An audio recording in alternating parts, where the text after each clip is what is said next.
I'm going to speak for about 5 minutes, and then I will introduce our students. I think you should just come up now.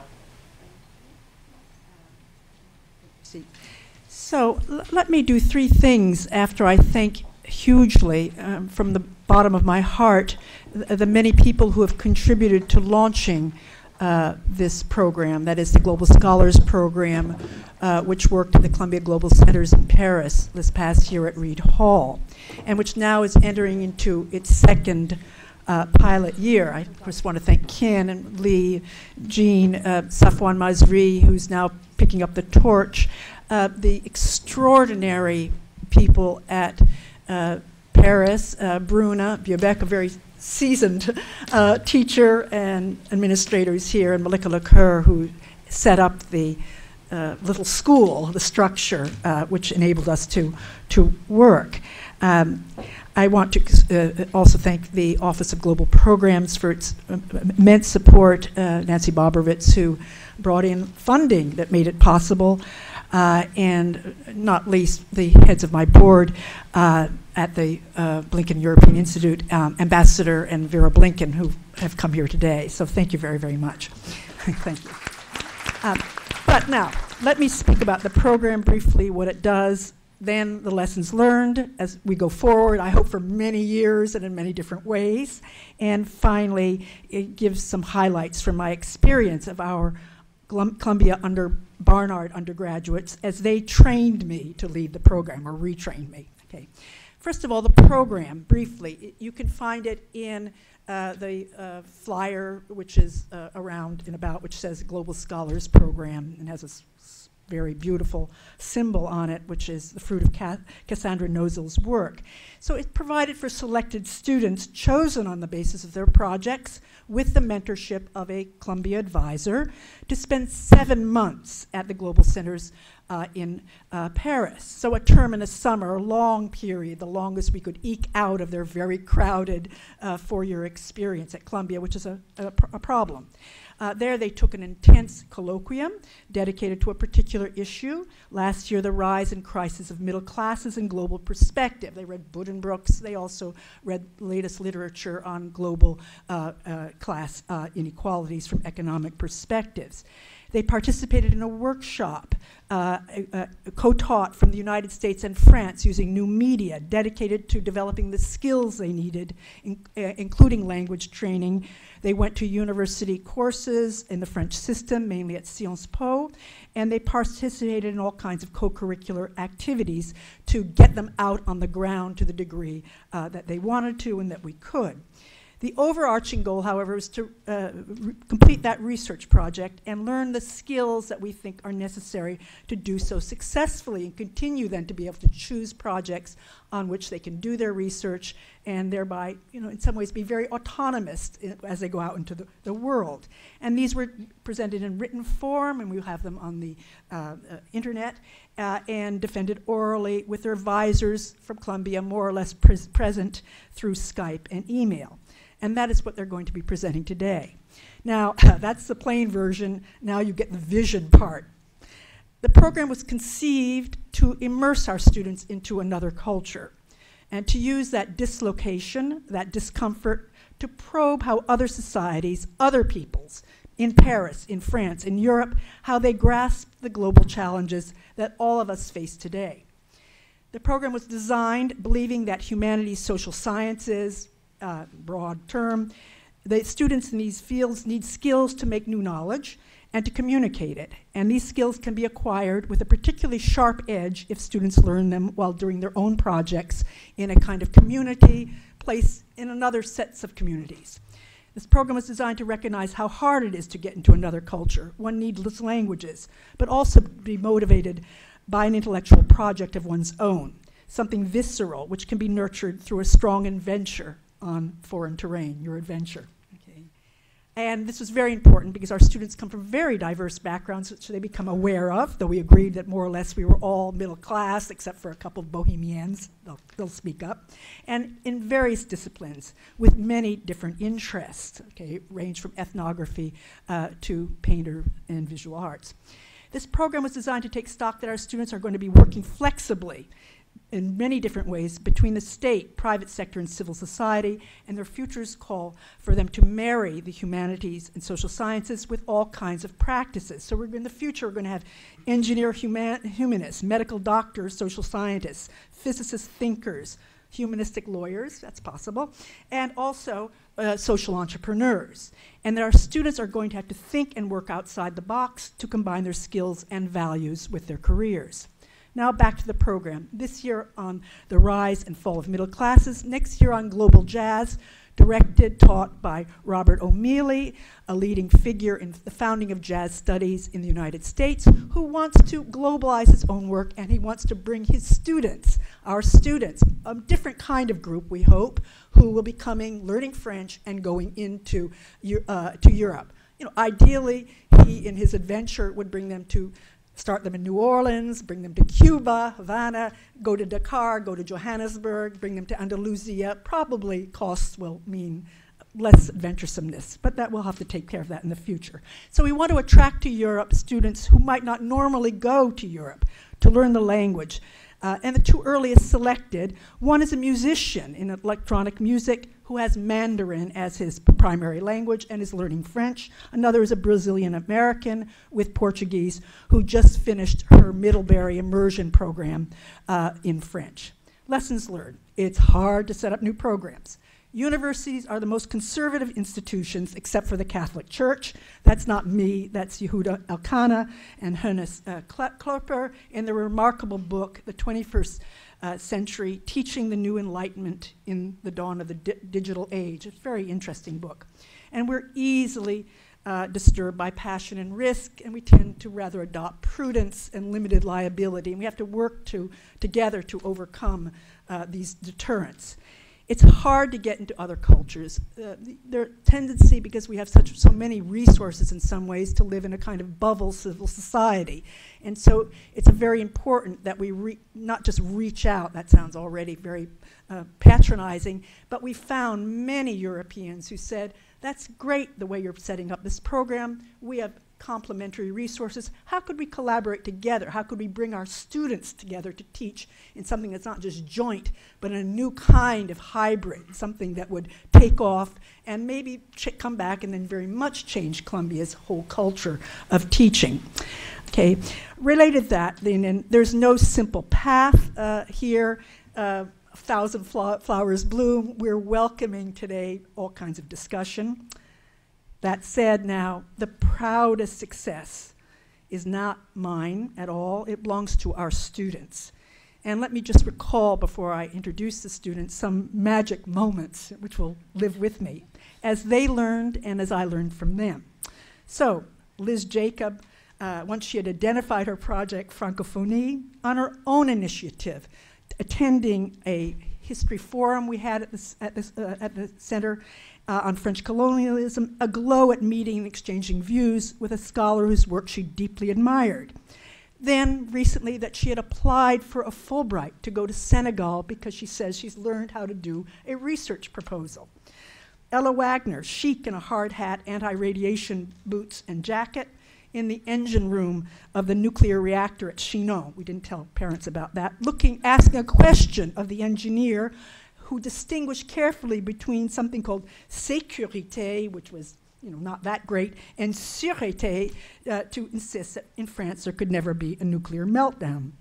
Cassie Nozel, at first Googling her hometown, a gated community, to see where it stood in the world. Then pictures of her at Pisa, where she had gone to work on Enrico Dini, a pioneering architect in 3D printing. There she is amid cement vats and load cranes. Cassie bringing her parents back, Haitian Jamaican Americans who'd never been to Europe, back to Pisa to see the factory. Nicole Douan using Columbia best practice to poster for the World Bank economist Branko Milanovic, going to see Science Po and the American Church and turning out a good crowd for Milanovic at the Global Center. Emily Arson on the hunt for data sets to discover as a college junior how differently the French keep data from the Americans, a discovery that many social scientists take years to verify. Isaac Santos, who to my mind was peerless, getting a harsh, very good critique from his Columbia advisor that he had to get in the archives and work harder. Matt Grumbach, on the ground, out in French society, his French vastly improving, conducting oral interviews with very, very diffident shopkeepers. Carolyn Tatum from New Jersey, a roamer who visited more countries than I dare to know, finding her subject in Dublin, Ireland, Photo Ireland, the Arts Festival, thereby combining her interest in ethnography and the love of visual arts. Gabriela Romanos Abi Habib, who managed to get herself an apprenticeship at the big building corporation she was studying, Solidaire, so she could on the ground study urban renewal problems in Beirut. I present them now to you. You present yourselves. We've set this up in kind of sets of engagement. The first three will be speaking to questions of cultural production, innovating culture and technology. Then three will speak about problems of cultural production, and then our last three, engaging with place. Thank you.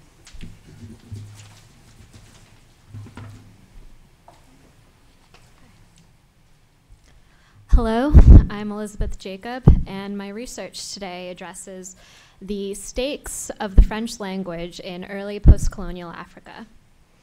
Put most simply, francophonie refers to the ensemble of people who speak and use the French language.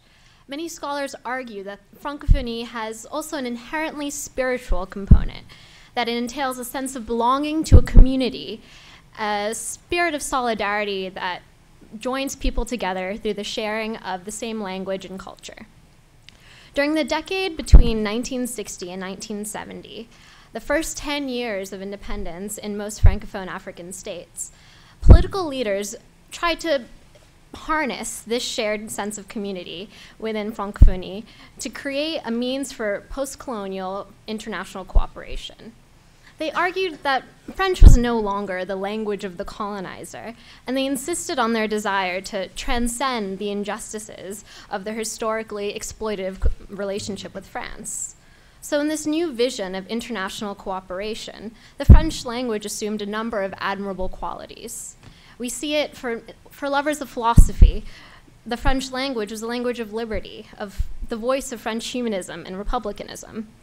For linguists like Senegal's Léopold Sédar Senghor, it was the language of literature, known for its beauty, natural elegance, logic, precision. And finally, for politicians, it was a language of pragmatism. It was an African state's essential ticket to international aid and resources. So in this context, francophonie and the French language seemed like a pretty perfect solution to African post-colonial identity and offered great possibilities for international cooperation. But for some, the persistence of the French language in post-colonial Africa was not so much for international cooperation, so much as it signaled signs of neocolonial corruption. And this rejection of the French language and culture can be seen most vividly in the rhetoric of the May 1968 student protests at the University of Dakar. Protesters saw the persistence of the French language in the Senegalese public sphere as a symbol not of international cooperation, but of continued French imperialism. And its domination of the Senegalese university system was simply another sign of Senegal's incomplete decolonization.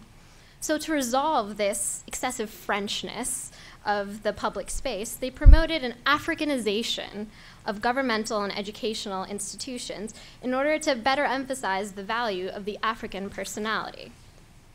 In my paper, I argue that late colonial and early post-colonial notions of African identity were marked by profound ambivalence toward francophonie. Supporters of francophonie saw value in continued relations with France, a value that trumped the pain that is generally associated with the French language and culture. But for the few who are more openly sensitive to French neocolonialism, a greater balance between Francophonie and African cultural history and traditions seemed to be the way forward. Feelings about French colonialism then significantly shaped African linguistic identity, pushing citizens to make conscious decisions about the degree to which the French language should figure into the public sphere.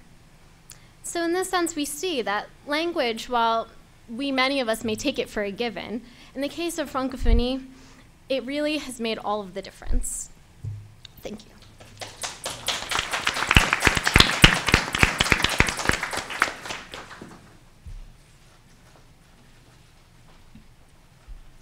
Hi everyone, I'm Ella Wagner, and my project is entitled The Personalist Historical, Teaching About Women in the New Europe.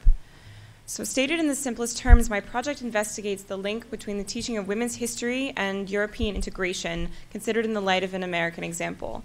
Women's history is not just the history of all the things women have done. It also tends to highlight not just how women have been ignored by historical narratives, but how the tools of traditional history tend to further increase their invisibility. One of the major goals of women's historians, and the one that I've examined most closely in this paper, is to revise how women are presented in history classrooms at all levels of education. In most cases, this doesn't mean changing a negative representation of women so much as it means constructing a new one. The development of women's history proceeded more rapidly in the United States and the UK during the 1970s and 1980s for a variety of reasons. But during the 80s and 90s, a few factors began to prompt its growth in Europe. Stated simply, a stronger push for a more comprehensive social policy in general, intended to foster what is termed a European identity, began within the formal frameworks of European integration. At the same time, a network of feminist and women's studies scholars was forming in Europe, its members connecting with one another through international scholarly and academic channels. My research investigates the point at which these two concepts, women's history and European integration, intersect. I found generally that European women's studies scholars were able to take advantage of the climate within the EU and the funding and formal frameworks it established to make international connections, then use these connections to encourage the development of women's history and women's studies degree programs in European universities.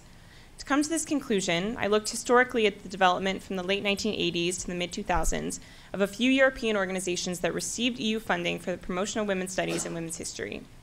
Secondly, I analyzed teaching materials for American and European women's history, studying the different methods and strategies they advocate for the classroom and looking for the deeper projects that underlie those strategies. I found that while American materials generally focus on integrating women into the traditional narrative of American history, European women's history educators are engaged in a more nuanced project. They have struggled to distinguish themselves from American and British voices as unique, diverse European voices. And European feminists have used the structures of European integration to justify and to promote their work. They view women's studies as a useful tool not only to reveal women in a new historical narrative, but also to understand some of the difficult problems that Europe grapples with in the process of integration, particularly the immense diversity that exists within it. Thank you. Hello, everyone. My name is Cassandra Nozel, and this summer I worked on a project that incorporated large-scale 3D printing for use in emergency architecture. 3D printing is a process in which a 3D object created in the computer, such as a piece of jewelry, a toy, or in the case of my project, a house, can be printed into the real world by way of depositing or fusing together extremely thin layers of material until the object is complete. The process is special because it can cheaply manufacture objects that are normally impossible to produce using traditional methods.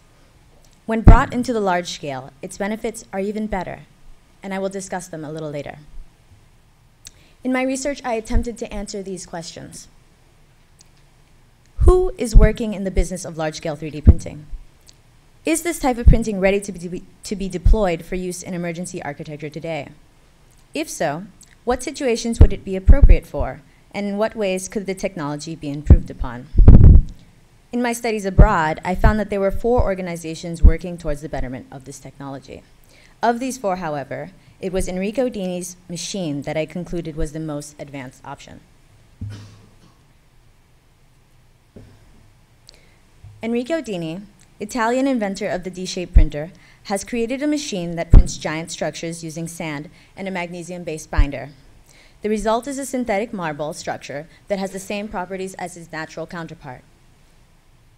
Stronger than Portland cement, The creations require no internal supports, are 100% environmentally friendly, and cost far less to create than through regular processes.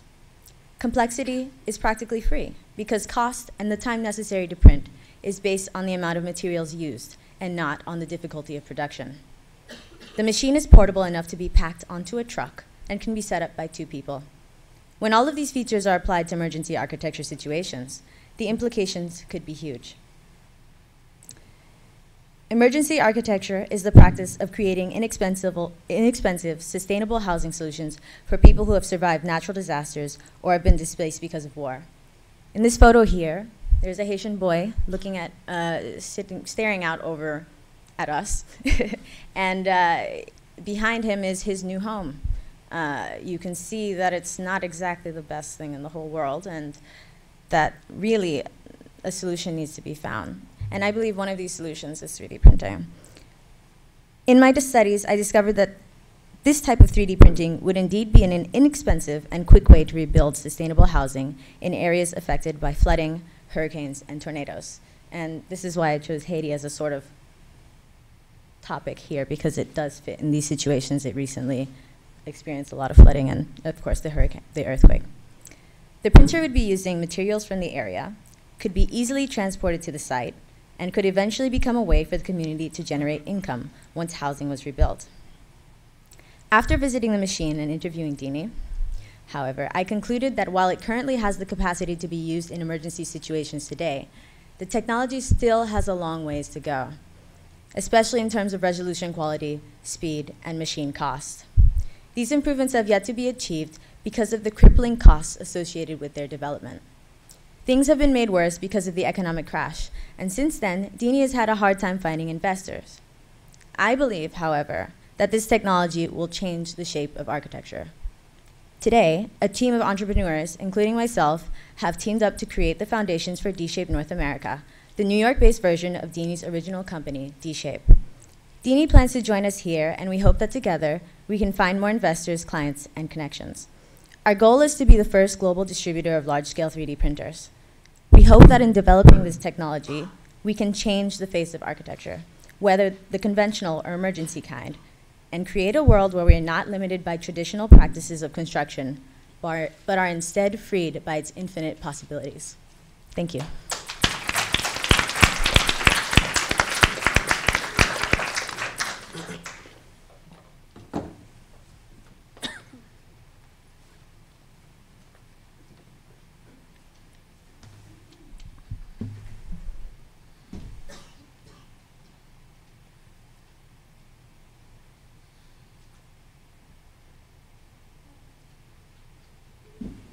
Good afternoon. I'm Isaac Santos, and I'm a student of art history. And my project dealt with Magiciens de la Terre, which was an exhibition in 1989 mounted in Paris. However, more than just an exhibition, I use it as a lens to analyze our contemporary art world today in its globalized state. So, just as President Bollinger has just stated, globalization is here to stay. So, how does our economic globalization influence our cultural production, particularly in respect to the art world? As we can see with Magiciens de la Terre, it was an exhibition that had global reach. It brought together 50 artists from the West and 50 artists from outside of the Western area, that being Africa, Asia, Australia, and Latin America. Split between the Centre Pompidou and the Grand Hall at the Parc de la Villette, Magiciens was a very controversial exhibition. That being because seeing artists like Hans Hacke, whose work here, One Day Rejoicing, Lions of Sweet September, Spitwater, alongside artists like Sherry Samba, was admittedly very stark, and it caused an uproar of both positive and negative reactions.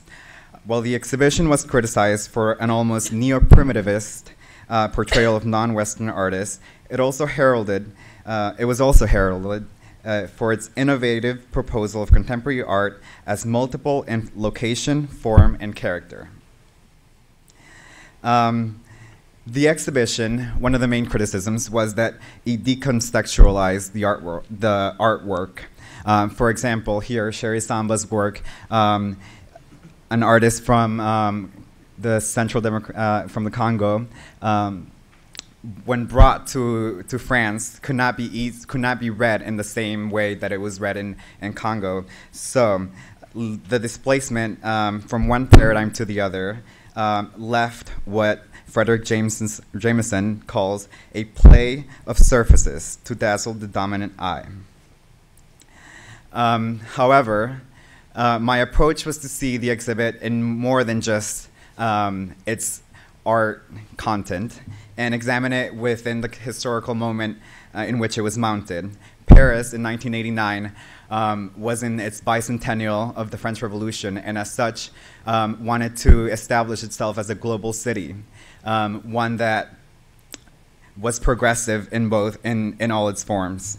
So, in another way, in analyzing it as a global city, I look at it from Saskia Sayason's conception of the global city, and analyze its highly specialized financial institutions as parallel to highly specialized art practices, those being blockbuster museum exhibits, global biennales, multiple, manifold art galleries, commercial auction houses, etc. Thus, highly specialized artistic practices are concentrated in these global cities, which count New York, London, Paris, while artistic production is increasingly decentralized to the periphery, outside the city or the third world, which was the term used when this exhibit was mounted. However, more than just a global city, in 1989, we've obviously moved, and 1989 can seem like a world away. So we have to examine our contemporary state, and as such, I analyze another work by Sassen, Global Networks Link Cities, and track the developing world in cities such as Sao Paulo, Shanghai, Beirut, Mexico City, cities that are also displaying a new form of globality, and as such have started influencing the art discourse as one that is multiple in plural in form. What locations that were once considered peripheral are now influencing artistic dialogue. For example, the 2006 Dakar Biennale, and as an example of what globality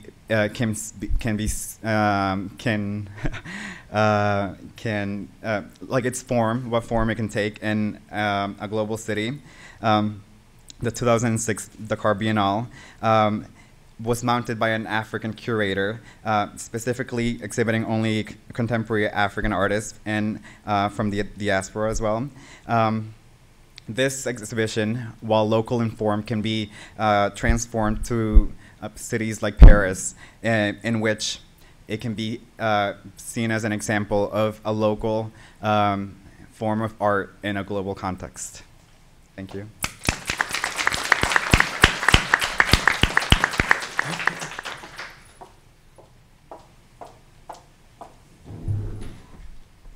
Hi there, my name is Noelle and I study anthropology and art history. My GSP research has been on the effects of labor practice and legislation in the European high fashion modeling industry, specifically in Paris and London. So now when you think of high fashion, what high fashion models do, I know you're probably thinking about receiving lucrative paychecks for looking beautiful. You probably don't think about eating cotton balls dipped in juice to lose weight, dropping out of school at age 13 to travel across the world without your parents, and getting paid $100 total for photos that will appear in Vogue, a magazine with a revenue of $92 million per issue. The modeling industry is an ideal specimen for examining labor relations within both a global and local context, because it is fairly unregulated compared to other career industries based on aesthetics and performance, such as athletics and acting. Models themselves are the products and laborers in this industry, and I argue that they are an alienated form of labor because they never interact with the final consumer. That is, you and me sitting in the waiting room at our doctor's office, perusing a magazine with their image in it. Models must commercialize their bodies in order to be marketable, desirable, and appealing to the consumer. Consequently, they are easily objectified, dehumanized, and are at risk for exploitation. I collected most of my research through ethnographic research. I interviewed and observed the lives and interactions of models, magazine editors, and model bookers in both Paris and London. I also consulted with lawyers who worked in the modeling industry, and I looked at legislation, labor practices, and union practices in Paris and London. I observed the interactions and interconnected lives of these models, editors, and bookers, taking notes when they let me into their apartments, offices, and backstage at Paris Fashion Week. I also used the definition of emotional labor to provide a framework for my work, as defined by sociologist Arlie Russell Hochschild in the book, The Managed Heart, Commercialization of Human Feeling. Emotional labor, as defined, is a labor that requires one to induce or suppress feeling in order to sustain the outward continence that produces the proper state of mind in others. This kind of labor calls for a coordination of mind and feeling, and it sometimes draws on a source of self that we honor as deep and integral to our individuality. This concept is important because while Hochschild makes a distinction between physical labor and emotional labor, models are engaging in both forms of labor at the very same time. To paraphrase one fashion editor I interviewed, they must be human mannequins, but mannequins with personality. Consequently, at the end of my research, I discovered that even though the UK has privatized regulation through codes of conduct, and France has made it a statewide affair through legislation, the modeling industry is essentially unable to be regulated due to the combination of creative individuals who refuse to follow the rules and the objectification and commoditization of the human body that is inherent in the act of modeling. In spite of the two different ways in which regulation has taken place in recent years in France and the United Kingdom, the outcome is still unclear, and many of the problems entrenched within the relationship between model and labor are still existent due to the creative nature of the fashion industry. That is, it's an industry that prides itself on not following conventional rules, on breaking the rules.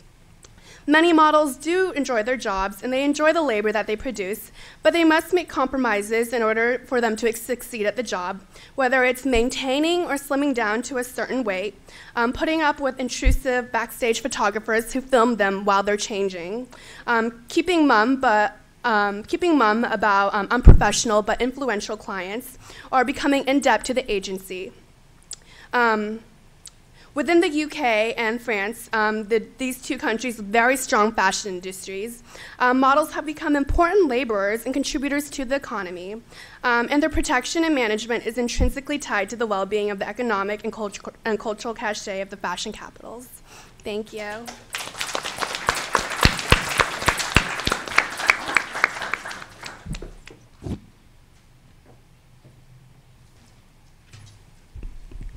My name is Caroline Tatum, and I've recently returned from studying contemporary Irish migration in Dublin.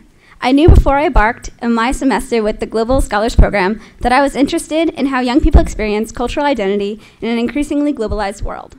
But it wasn't until I traveled to Ireland on my spring break that I realized that Irish immigration right now is so relevant to this subject, especially since the country has a long history of migration and has recently been affected by global forces.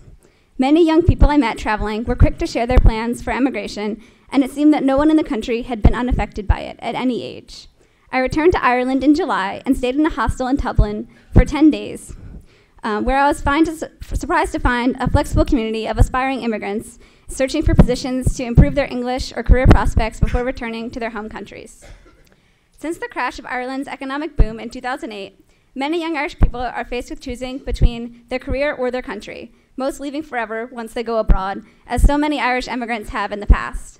While some politicians have written off emigration as a lifestyle choice, Those leaving often feel that they'd have stayed if only they could. Rather than the quaint, old-world field that is portrayed by the tourist industry, many Irish people feel that authentic Ireland is disappearing, disembodied perhaps, while the image remains. Struggling to learn their preserved language and culture, young people lose confidence in their abilities to learn foreign languages or adapt to very different cultures, limiting their overseas options to faraway places like Australia and Canada, which make it more difficult to remain connected to those who they leave behind. Despite the fact that most people would rather not leave their homeland when they leave their parental home, many feel that their country doesn't provide opportunities for its young people to grow, the normal route being college, Dublin, and then abroad because there are so few options available for highly skilled people since the economic crisis, especially when employers favor those with untraditionally intense work ethics, international connections, and foreign language skills. My return to Ireland was opportune because I arrived just in time for the month-long Photo Ireland Festival, whose current theme is migration.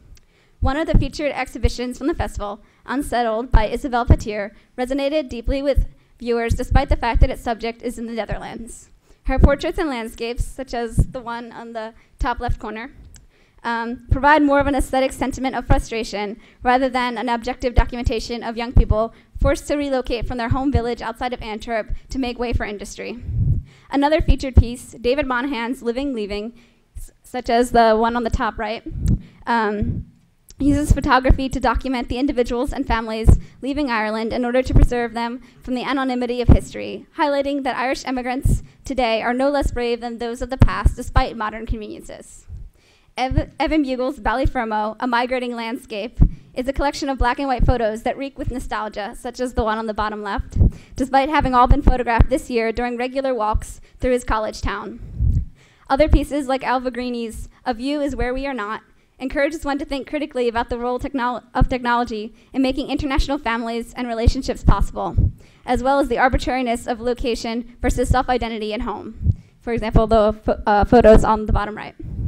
The festival highlighted that despite the heavy impact of globalization on Ireland, the struggles of Irish people are facing are not unique, considering that there are more migrants in the world today than ever before. Whether or not one is an Irish immigrant, people live disconnected from their physical environment, meaning that with globalization, nationality is experienced much as an image, an imagination or imagined nations. Thank you.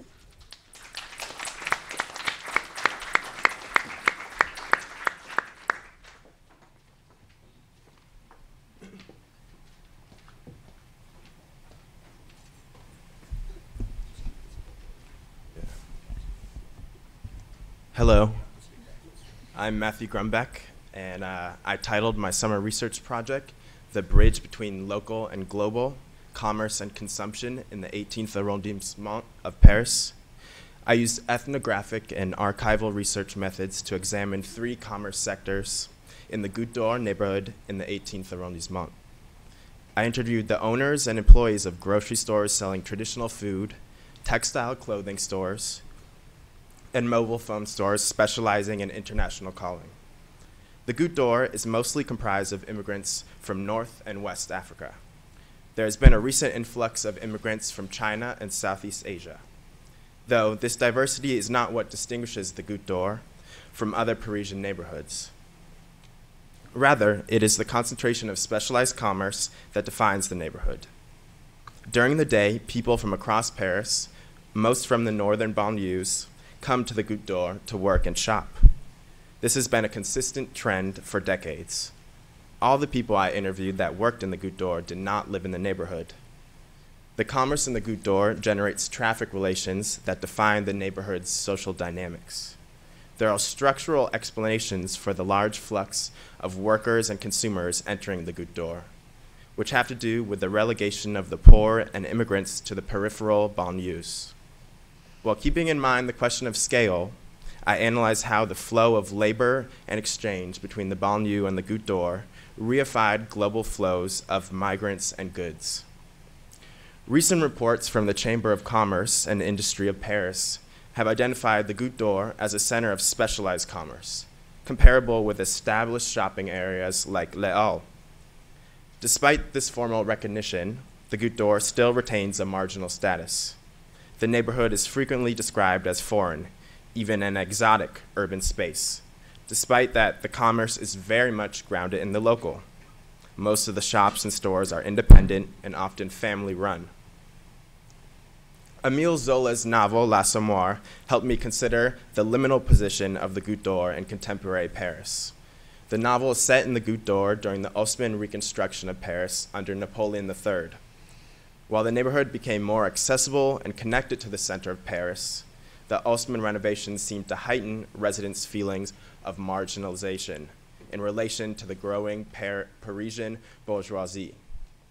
The Goutte d'Or became a blemish in the landscape of luxury. Residents felt they were besmirching a refurbished Paris. I wonder about the legacy of marginalization today, especially when the public discourse often views multiculturalism and French identity in an oppositional manner. Thank you.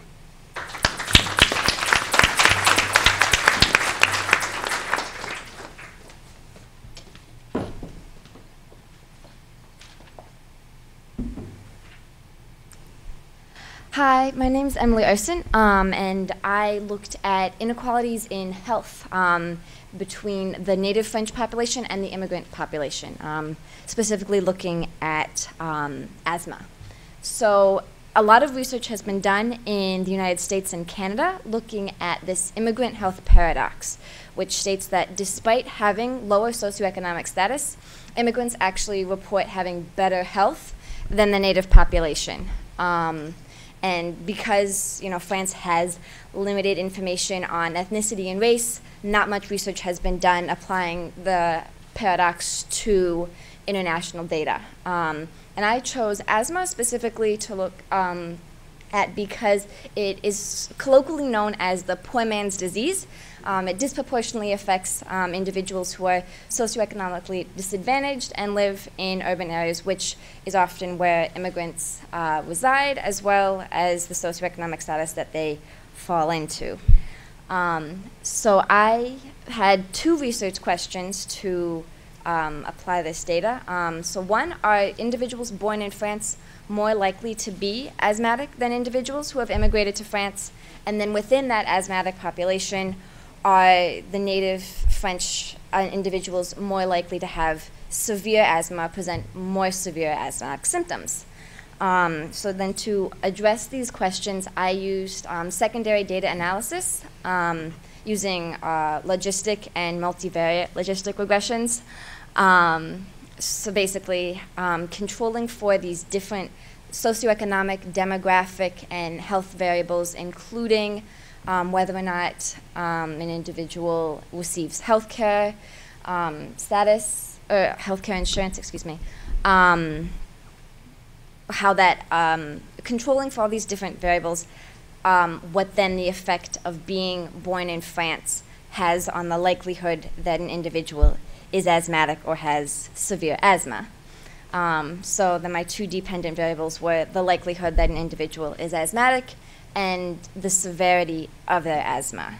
And so I won't show you all of my numbers, but my results basically found that immigrants were less likely to be asthmatic, as well as less likely to have severe asthma, which then supports the immigrant health paradox. And so we can apply those findings to France. And so basically, this part of what is paradoxical is, despite having lower socioeconomic status, immigrants are also less likely to have healthcare coverage. So this suggests that immigrants could actually lose their health benefits after prolonged time in a host country, which has actually been seen in a lot of the research done in the US. So future research should look into possible causes of this immigrant health paradox so that policy can be directed to alleviating this acculturation and loss of health in immigrants. Thank you.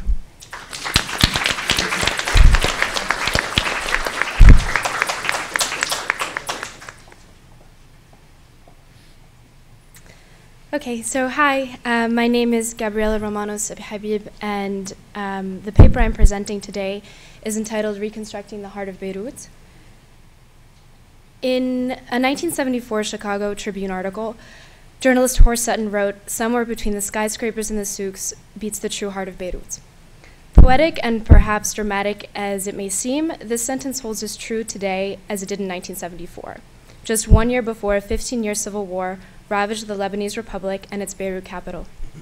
The war, which had severe socio-political and economic ramifications, also left Beirut's urban fabric in shambles. The city center, where Beirut is representative of Lebanon's 18 recognized religious sects and all social classes, used to mingle in places such as Martyrs Square, that you can see on the screen, was decimated. It is here that the joint stock company Solidaire, or la Société Libanaise pour le Développement et la Reconstruction de Beyrouth, began its work. Founded in 1994 with great personal initiative and government sponsorship, Solidaire was established in the mind frame that, in order for Lebanon to regain solid footing and enter the global economy, a corporate-oriented revival process had to be undertaken, focusing on the historic city center, or as it came to be known, the Beirut Central District, or BCD. A private initiative, Solidaire was entrusted with all rehabilitation works of the Central District, which would amount to some 1.8 million square meters, 8% of the Beirut metropolitan area, and 4.69 million square meters of total built-up area with mixed-use facilities. The resulting developed space, while undoubtedly beautiful, as you can see, is far from natural and very much exclusive.